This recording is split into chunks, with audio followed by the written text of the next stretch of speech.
Dá-me a entender aquilo que é este treinador que vem muito seguro nas declarações, nas afirmações que na conferência, deu a entender que conhece um pouco também daquilo que é o nosso campeonato. É um treinador jovem, com boas ideias e tem tido resultado. Assim, mas é um treinador que, sinceramente, eu não conhecia. Eu acho que muitos não conheciam. De repente, parece que já toda a gente conhece esse treinador. Aquilo que conhecemos, acima de tudo, é os títulos que tem e a capacidade de comunicação que ele tem, muito sóbrio na maneira de abordar a situação. É muito aberto, ainda aberto no seu modelo. Pode jogar com 3, pode jogar com 4. Isto também é muito bom. É muito bom ter essa capacidade de resolver as coisas de outra maneira. E aquilo que ele vai ter agora, a tarefa, que é uma tarefa complicada, é dar confiança, que não é fácil. Em termos de treinos, toda a gente consegue treinar, mas meter os jogadores capacitados naquilo que é a conquista, valores diferentes de confiança, eu acho que é o grande trajeto que ele tem. E agora quinta-feira tem um jogo muito importante, que é um jogo que vai dar confiança, um jogo que vai dar confiança aos jogadores, à equipa técnica e ao público. Acho que o Porto está a precisar, neste momento, aquilo que o Porto precisa é a confiança e entrar no trilho, que é o trilho certo da confiança, que as coisas estão difíceis a entrar. Constrói-se, mas falta esse pormenor que é a confiança, no meu ver. O treinador argentino de 39 anos explicou os motivos para a mudança do Cruz Azul para o Futebol Clube do Porto. Es evidente lo que significa Porto, ¿sí? Que nuestra primera experiencia como cuerpo técnico en Europa sea en un club tan grande y que nos hayan abierto las puertas y nos hayan invitado a participar con la convicción que lo hizo Porto, con la convicción que lo hizo Andrés. Sin lugar a dudas fue algo que, si bien era difícil por el otro lado, sentí que si no aceptaba este reto tampoco iba a estar bien y en el lado que me quedaba y poder darle todo. Nova realidade para Anselmi, que obrigatoriamente, Nelson, e quando estamos já a 3 dias de um jogo decisivo, vai ter que rapidamente recolocar toda esta família azul e branca, com foco principal nos jogadores, como é óbvio, no caminho da autoconfiança, que é isso que me parece estar a falhar rotundamente na equipa do Futebol Clube do Porto. Boa noite, Miguel. Boa noite, titulares. Boa noite em casa. Eu acho que sim, acho que o grande desafio do Martin Anselmi será passar essa confiança para a equipa, porque em termos táticos ele tem muito pouco tempo para fazer grandes alterações para o jogo com o Maccabi, que vai ter já na quinta-feira. Por isso tem que recuperar os jogadores animicamente. Nós que vimos o último jogo percebemos que o Porto está mesmo numa grande crise de confiança. Teve momentos do jogo em que, em circunstâncias normais, o teria resolvido e não conseguiu. Há ali um clima todo à volta que até de fora se percebe pelos adeptos que eles...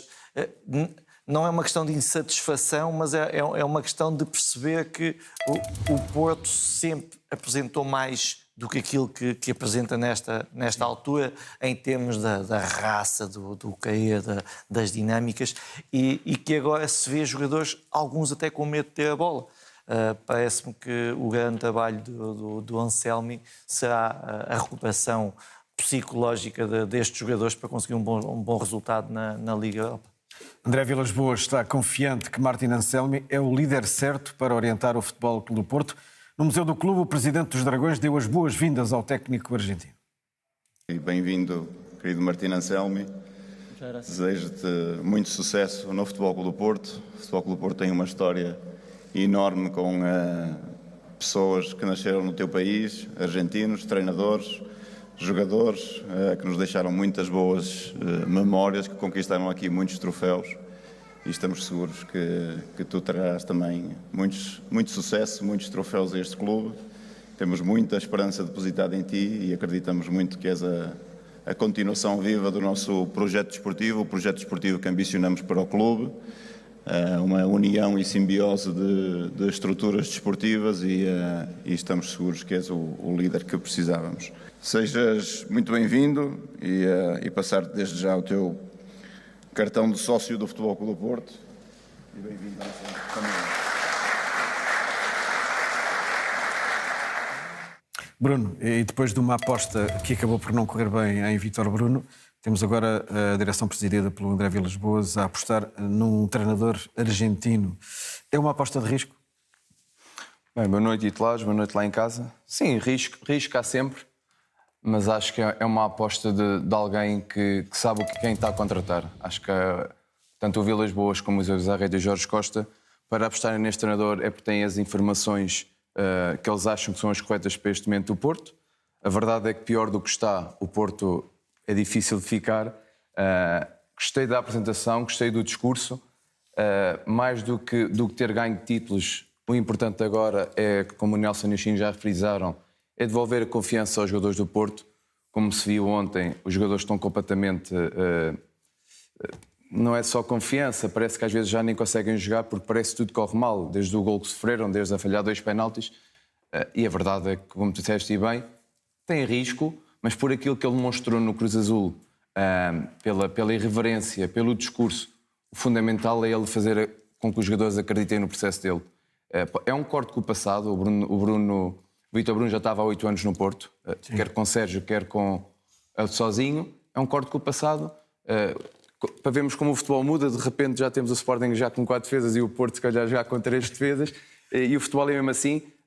Vamos ver o que é que este treinador vai conseguir fazer, mas fundamentalmente, tal como o Nelson disse, o mais rápido e necessário é trazer a confiança de volta, porque quinta-feira há já um jogo extremamente importante e isso é fundamental.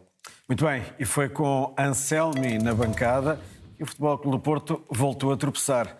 Os Dragões cederam os primeiros pontos em casa para a Liga e vão 5 jogos consecutivos sem vitória, para analisar já a seguir.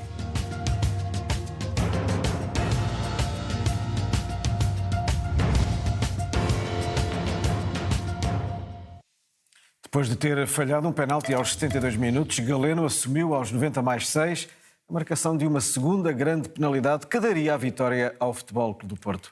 O brasileiro permitiu a defesa de Gabriel Batista e ainda falhou a recarga. 90+6, momento forte no Estádio do Dragão.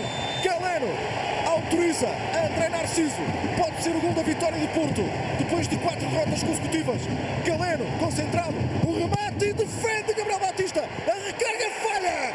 É incrível, não quero acreditar, André Vilas-Boas, é inacreditável o que acaba de acontecer no Estádio do Dragão. É surreal, e os adeptos do Futebol Clube do Porto também têm dificuldade em ler este momento. Gabriel Batista festeja porque ele é o grande responsável por manter o Santa Clara com um empate no marcador, defende o remate de Galeno e Galeno depois na recarga tem de novo a possibilidade de colocar a bola no alvo, mas erra redondamente. Sim, imagens mais expressivas que estas seria difícil captar. E este momento acaba, ao fim e ao cabo, por identificar bem aquilo que se passa na equipa do Futebol Clube do Porto hoje em dia. Sim, eu podia entrar aqui em termos técnicos, táticos, mas não, para o programa 2, daquilo que eu vejo, que é da confiança, foi isto que aconteceu. Não é normal, não é um jogador do Galeno teve a coragem de bater os penaltis. Isto para já acho que é uma boa atitude. É boa atitude e de coragem. Acontece. Do outro lado também está um guarda-redes. E isso é que o Porto, neste momento, por muito que faça, não há confiança. Os jogadores não têm confiança. O Nelson referiu-se bem. Os jogadores têm medo de ter a bola nos pés. Um passo para o lado, um passo para trás, pois o público fica, obviamente, nervoso. É complicado. Estive lá dentro, sei que é complicado essa fase. Tive fases positivas, negativas. Isto faz parte do jogo. Por muito que sejas, há jogadores que, quando vão para o estádio, vão com receio. Eu acho que isto que é, quando nós falamos em confiança nos treinadores, essa capacidade de ter agora alguém que, através de uma vitória, obviamente, que tendo uma vitória quinta-feira, dá um alento diferente, trabalha-se de outra maneira. Os jogadores fazem melhor. Quando me falam, o Porto é o pior plantel dos últimos tempos. Ok, não concordo tanto. O que acontece? Tem bons jogadores. Há bons jogadores. Há jogadores que podem fazer diferença, mas neste momento está a surtir efeito. O Galeno, no passado jogava lateral esquerdo, agora está a jogar a parte ofensiva. No último jogo não gostei tanto, este já gostei mais, do Galeno. Assumiu, é isto que falta um bocadinho. Essa capacidade. Pois tem miúdos muito novos. Isto é, obviamente, miúdos novos, não têm aquele taraquejo nos momentos difíceis de ter pessoas, por exemplo, que tínhamos da nossa idade, outros mais velhos até em calma, vamos, isto vai melhorar. Isso que falta. Tu achas que nem houve discussão para a marcação da segunda grande penalidade? Eu acho que não houve. Conversa, pelo menos? Sim, não, acho que ele estava com vontade de bater, porque é um jogador que assumiu.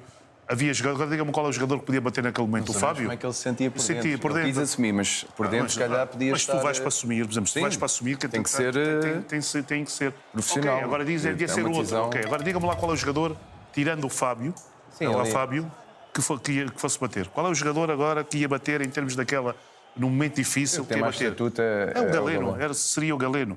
Se fosse o Vasco... ou se fosse o Moura, por aí adiante, se ele falhasse, diziam devia ser a experiência. Isto faz lembrar aquela situação também da flash interview, lembras? Foi, não sei, metem um jogador muito mais novo. Isto depois o João Neves? O João Neves. Isto que as pessoas já têm tendência de falar porque sabem tudo. Isto eu sei, devia ser isto. Não. É um momento de falta de confiança. Quando as coisas não surgem bem e não estás confiante, nada sai. Podes treinar o que quiseres, da maneira. É isto que o Porto neste momento precisa. Que o Porto tem que fazer ali podemos dizer, tem que mudar o clique. Porque, eu sinceramente não me lembro, aí também agora também tenho que ser um bocadinho crítico, eu não me lembro de um Porto ter tanto tempo sem ter vitórias. Isto é verdade para ser dita. Agora, está tudo mal? Não está tudo mal.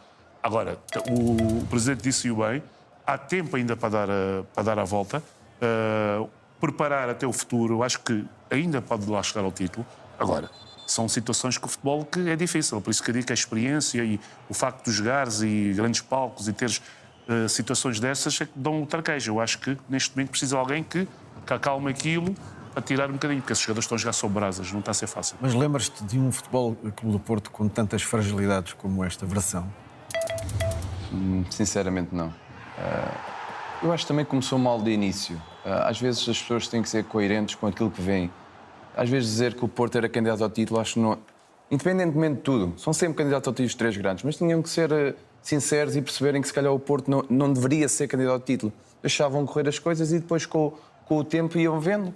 E como se veio a provar, o Porto demonstra muita imaturidade e quando os jogadores com mais experiência, que é o caso do Pepe e o Galeno, estão em nítida baixa de forma, é óbvio que todos os outros jogadores à volta, com menos experiência, com menos idade, com menos maturidade, acabam por não conseguir potenciar as suas características mais influentes no jogo do Porto e acaba por acontecer. E depois é o que o Chinho estava a dizer. Há fases em que acontece tudo. Esta recarga é inacreditável. Para um jogador como o Galeno, falhar o penalti, pronto, o guarda-redes defende. Agora, ainda por cima, falha a recarga. É mesmo aquela fase em que não se explica e é futebol. E bate no calcanhar, atenção. Ele tentou desviar e falhou. Eu acho que ele falha a bola. Falha a bola, faz parte do futebol. Mas ele, quando chegou à recarga, já ia completamente... Sim, ele já ia em desequilíbrio. E o Gabriel também se lançou logo a tentar encurtar espaço. Mas o que é certo é que é o que nós estamos aqui a falar hoje, é a falta de confiança evidente que se vê nos jogadores do Porto, que em circunstâncias normais o Galeno se calhar fazia ou logo os 2 penaltis, ou então a recarga pelo menos fazia. Tem que se dar mérito ao Gabriel. Mas o que é certo é que chegamos a este ponto do campeonato. Todos os grandes já passaram aqui por manchas negras, eu diria, em termos exibicionais e nos próprios resultados. O que é certo é que tudo isto continua ainda muito embrulhado, se bem que agora o Sporting, já iremos falar mais ao pormenor, tenha aqui disparado aqui para uma vantagem de 6 pontos. Mas voltando ao Porto, e antes de dizer ao Cheinho para ir ali ao Piero, é neste cenário que o novo treinador vai começar a trabalhar. Primeira medida do Anselmi para ti? A primeira medida é passar confiança para a equipa. Depois, conseguir passar as ideias que ele entende que são as mais urgentes para conseguir dar organização à equipa, porque a equipa precisa de porque o que é certo é que a equipa está a sofrer muitos golos. Não é tão normal no Porto. Por isso tem que haver muito trabalho de organização. A equipa na altura precisa de... Se calhar até vai fazer alguns maus jogos, mas precisa de os ganhar. E estas vitórias é que vão dar depois tempo e espaço para conseguir realmente a tranquilidade que precisa, porque nesta altura não a tem. Até porque o Porto, e o Cheinho vai mostrar isso, o Porto na bola parada, que dá golo, tem os 11 jogadores na grande área e não consegue defender de forma segura aquele pontapé de canto. Mas antes de dar a palavra ao Cheinho, uma palavra digna de apreço para este Santa Clara. Que segue lá em cima após um comportamento brilhante no campeonato até agora. Não? Claramente é uma equipa muito, muito bem organizada, é capaz de ser a equipa, tirando os grandes, que defende melhor, com muitos jogadores na zona central, mas sempre com critério e depois a sair bem nas transições. O Vasco está a trabalhar muito bem esta equipa, é um excelente trabalho da parte do Vasco e vinha por acaso uma sequência de resultados negativos até. Dos últimos 6 jogos só tinha ganho um e ter vindo ao Dragão, independentemente do Porto estar bem ou mal, acaba por ser sempre um estádio sempre difícil para o Santa Clara, que nunca tinha feito sequer um empate, e o Vasco está de parabéns por tudo aquilo que tem alcançado.